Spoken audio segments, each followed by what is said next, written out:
It's almost 1 in the morning. The kitchen is quiet except for the low hum of the refrigerator. You're standing there, phone in hand, staring at your banking app like it might blink first. The words minimum payment due feel uncomfortably familiar.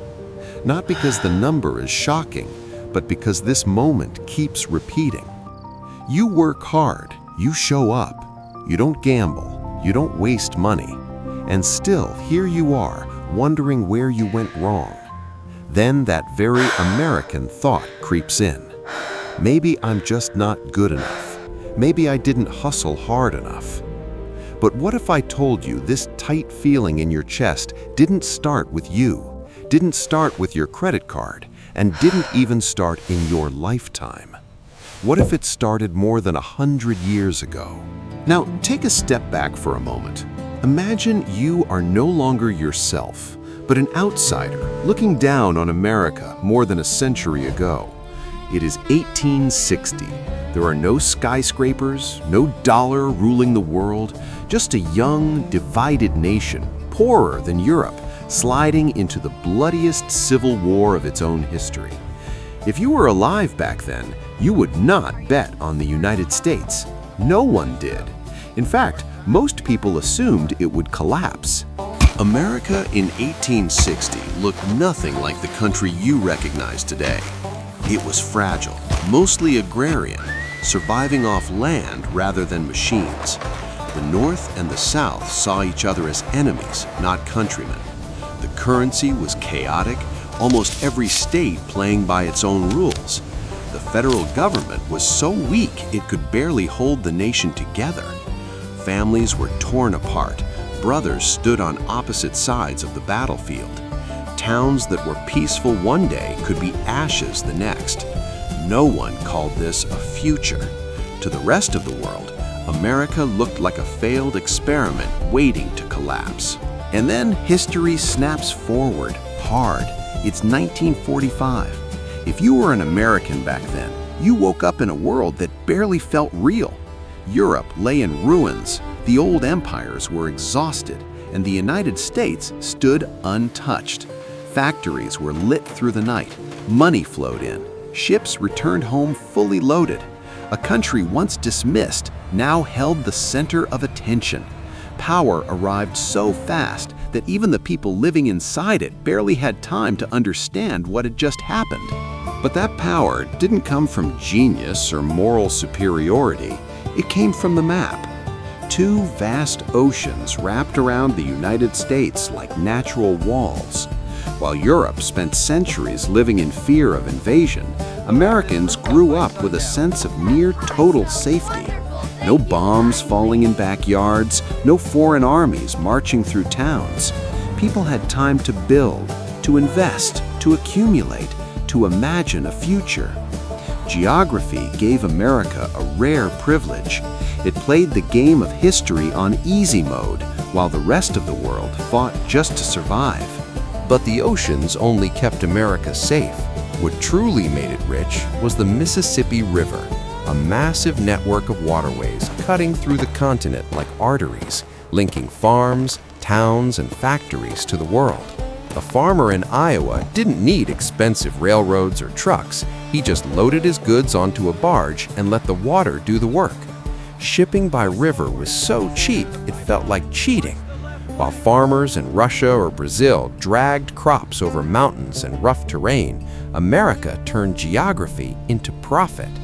Wealth began stacking up long before the country ever stepped onto the global stage. And it wasn't just rivers. America was sitting on a resource jackpot most empires could only dream of. Coal, iron, oil, natural gas, all buried right beneath its feet. A miner in Pennsylvania or Texas didn't worry about fighting overseas wars for fuel. Steel, energy, and raw power were already at home. While other nations had to reach outward just to survive, the United States was different. It didn't need to conquer an empire. It was born with one, fully assembled.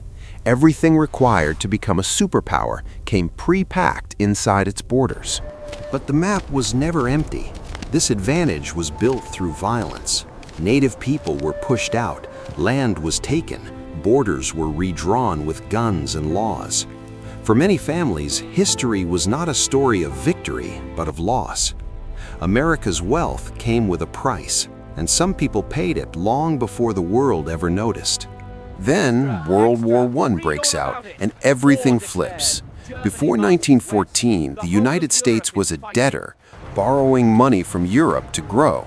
But when Europe charged headfirst into self-destruction, it suddenly needed weapons, steel, wheat, cotton, and it needed them fast.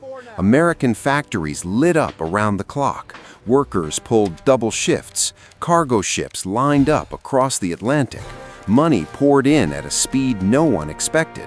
When Europe ran out of gold, it borrowed from America, from Wall Street banks. War turned the United States from a borrower into a lender, and in the financial world, the lender always gets to write the rules. Now imagine history like a battle royale. Europe rushed in first, burning health, burning ammo, burning entire economies. They fought until exhaustion. The United States stayed outside the circle, watching, upgrading, selling gear. It didn't need to win every fight, just survive until the end. When America finally stepped into the game, it was fresh, well-funded, and fully industrialized. That wasn't luck. That was playing the long game in a brutal arena. World War II was the moment America flipped the switch on the entire machine. After the shock of Pearl Harbor, the country shifted into full war production mode. Car factories turned into aircraft plants. Civilian assembly lines became engines of war. Workers ran 3 shifts. Women filled the factories. The lights never went out. A nation once afraid of another depression was now producing at an unprecedented speed. Planes, tanks, and ships poured out endlessly. While much of the world was being flattened, the United States learned how to master industry at a near godlike scale. This was the moment it became not just rich, but indispensable. While the guns in Europe had barely fallen silent, another war had already begun, quieter but far more decisive.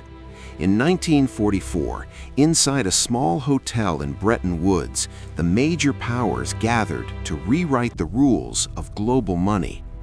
America walked into that room with gold stacked high and factories still intact, while the rest of the world was exhausted and desperate for help. The dollar was tied to gold, and every other currency was forced to revolve around it.